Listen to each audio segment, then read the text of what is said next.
what is the best way to reach the US Hispanic? And 80% of the US Hispanic say, if you reach to me in Spanish, which is my mother's tongue, they'll appreciate. It's a respect thing. It's a respect. Yeah, Absolutely. respect to the culture. Absolutely. Yep.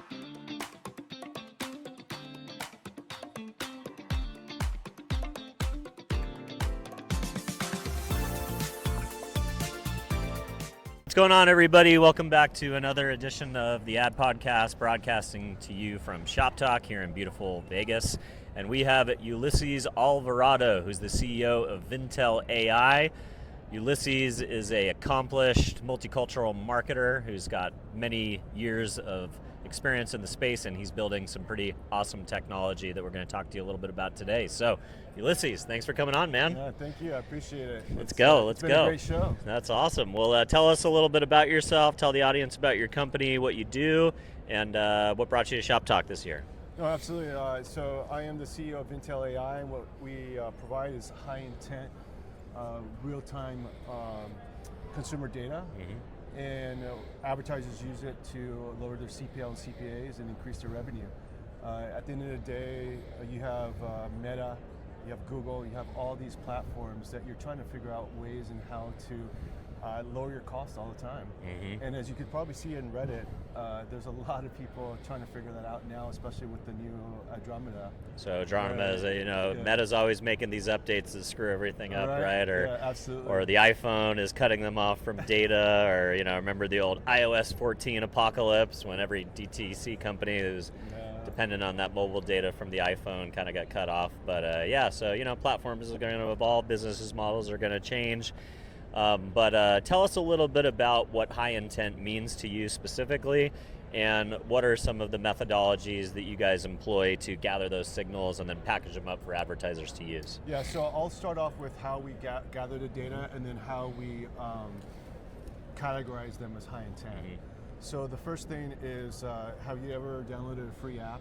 Yeah, all the time. All the time. Mean, pretty much a lot. I'd say most of the apps that I download are free. Right, and you just traveled over here. Did you do free Wi-Fi by chance? Oh, big time. Yeah. I mean, I'm on free Wi-Fi right now, just pumping, pumping stuff up and down, trying to get shows out, ship shows. Yeah, so and do some emails while I'm there. We're screwed. We're screwed.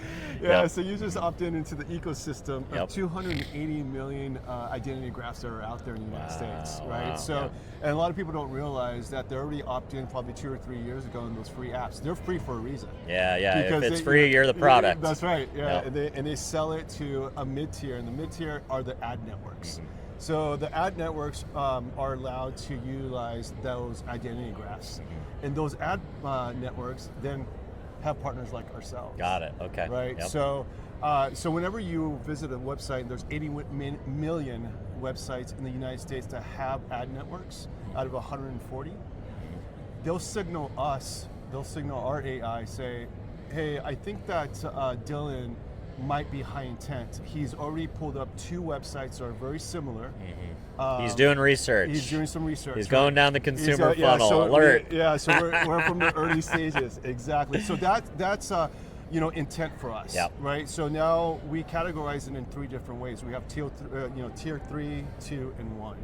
So that's at the beginning stages.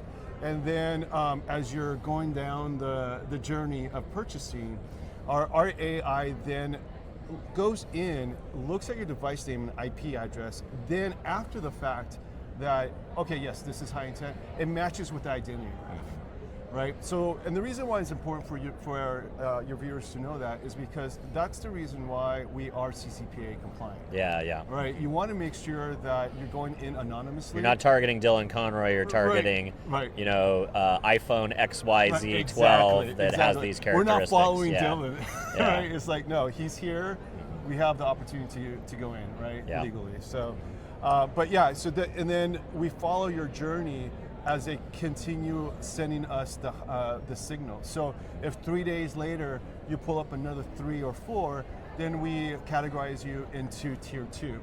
If it's a week later, you're still looking, and now it seems like you're doing a little bit different searches, such as, okay, these are the dates that I want to book a trip, then we know that's high intent.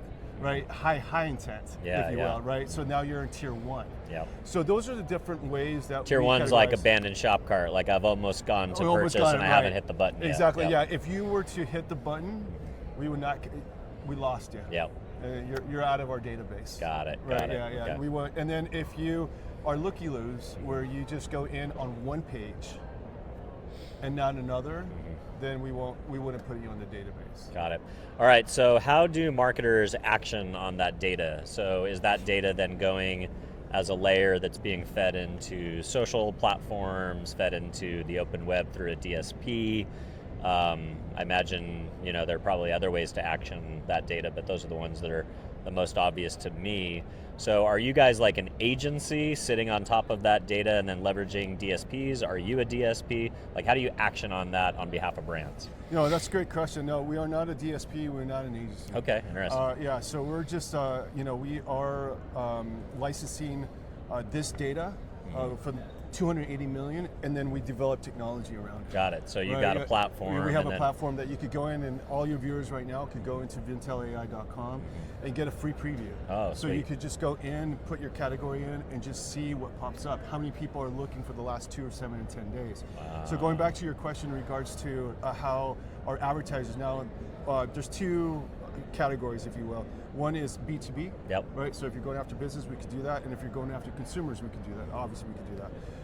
So what you do with that is you upload it to Facebook. Okay, right? So it's basically like a live ramp ID or something like that. And it goes into custom audience, and that goes into walled gardens that you can then target on. That's exactly right. So you hyper retarget. So our clients that are using on Meta and Google, they're having great success. One of them. Several of them are reporting. I just got a text message yesterday. They're like, man, this is great. This is working great. And I'll just give you some examples. So on Facebook, we've seen up to 18% ROI, right? So their CPL and CPAs have dropped tremendously, and their ROI has increased. So we have a client that just spent less than $5,000 and generate $75,000 in sales. Wow, that's amazing. Right? That's a good pop. Yeah, and then we have another one that invested $7,000. It's not at the end of the month yet, so we're going to see what happens. But he's at already 130,000. Holy cow! Yeah, so those are major numbers. So those are major numbers, right? Yeah. And the reason why it's working is because Andromeda, right? As we all know, launched back in June, I think it was, right? And they made another change this year. Again, it's like you got to follow up. They're pushing really hard on AI.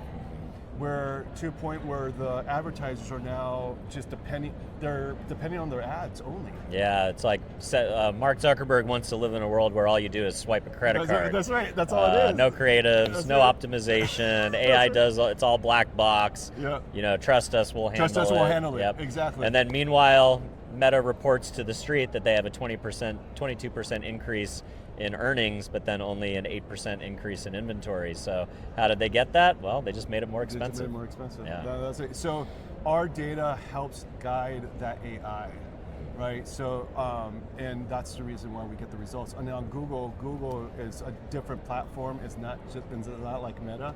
And you have greater success even in Google. Right now we're doing because then you're doing like DB's 360, you're doing display, you're doing YouTube, you're doing search, you're doing Gmail. Shopping.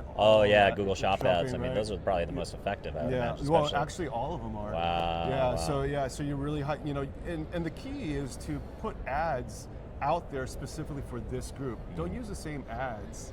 You got to treat high intenters as high intenters, like it's either an offer or something. Like do something to get them off the stool, essentially. Yeah, absolutely, and that's the key because at the beginning stage, there's a lot of clients where they were having success, but they were like, how can we optimize this more? Well, let's focus on the ads because you're just throwing the same ads. Yeah, right? You want creative that speak to the high intenters. Absolutely. Hey, I understand that.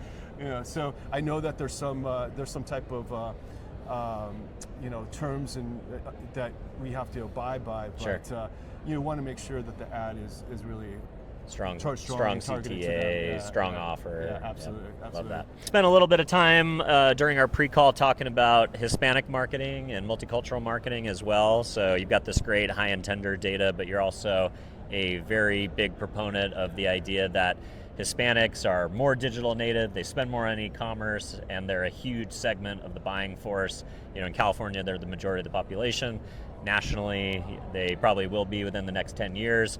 Multicultural is becoming the mainstream marketing, so people aren't thinking about multicultural anymore, they're just thinking about marketing that happens to have Hispanics and other ethnicities in it. So what are advertisers missing in not targeting Hispanics, but also how do they speak to Hispanics in a way that's relevant, that doesn't feel stereotypical, and treating them as a monolith? Yeah, I think so I talked to probably 2 CEOs a week about US Hispanic, because they are interested in going to multicultural, but they just don't know how to enter it. And the most common question that I get is, what's the financial status of the US Hispanic market? And I don't take offense to that. Sure, It is what it is, right? Yeah. So 20, 30 years ago, yes, maybe we were just only farmers, and we were first generation Americans. Right? Yeah. And I totally understand that. Totally. But now we've grown to a point where the first, second, third generation are now doctors, engineers, their parents lawyers. gave them a better life. Absolutely. They've sent them to college, and now they've got the same buying power, if not more, as homogenous America. Exactly. Yep. So now the question is, how do we reach all the generations, right? A lot of them think that targeting them in English would be fine. Yeah. But what I share with the CEOs is that because we're Google partners and we asked for this internal, it's not that we asked and they did it, they already had it. Yep. Google sent us a internal marketing presentation. And this is what's really interesting, and I think that I'm hoping that your viewers will think about this. Google sent us where they did a study of how many US Hispanics search in Spanish on Google. Spanish, we're not talking about English, right? Yeah, just in Spanish. Yeah, just in Spanish. And what they found, so out of the 66 million US Hispanics that were here in the United States, right? They found 46%. Wow, it's almost half. Yeah, almost half were looking. You know what? Let me take that back. It's 46 million. Oh gosh, yeah, 46 million. Yeah. Oh, so that's almost 75, that's close to 75. 80%. Yeah. Wow. So even if they're English as a first language, even if they went to English schools and talk in English with their friends, they still think of Spanish as their first language. That's and right. when they are in the privacy of their own room on a search bar, they type in Spanish. Yeah, absolutely. That's wild. Yeah. So that was a really eye opener, and I show that slide to all the CEOs, and I think it's a really eye opener to them. It's like, wait a minute, okay. So now, what's the strategy? The strategy is to hit both, English and Spanish, because there's other studies that you could see. You could also type in Google, what is the best way to reach the US Hispanic? And 80% of the US Hispanic say, if you reach to me in Spanish, which is my mother's tongue, they'll appreciate. It's a respect thing. It's a respect. Yeah, absolutely. Respect to the culture. Absolutely. Yep. So, the numbers can talk to itself. So out of the 66 million, 75% speak Spanish, right? And then, as you can see, 75% are searching in Spanish. 5 million are business owners, right? 9 million are homeowners. Like you said, we adapt really well with technology. Yep. So what would be the next step and most easiest step to go into the US Hispanic? I think the easiest step for any business out there is really, one, is translate your version. Your version to Spanish. Yeah. Make sure that it's acculturated, and just do some testing. You don't have to spend $100,000 a month. We usually ask the clients invest between 10 and 20,000, and let's focus on the ROI. See what happens. Yeah. 10 to 20,000 for enterprise is not that great. It's not that big. Yeah, it's a rounding error on a lot of media plans. Exactly. Yeah. Now, even in the multicultural plan. Also in multicultural, yeah. Now in SMBs, right?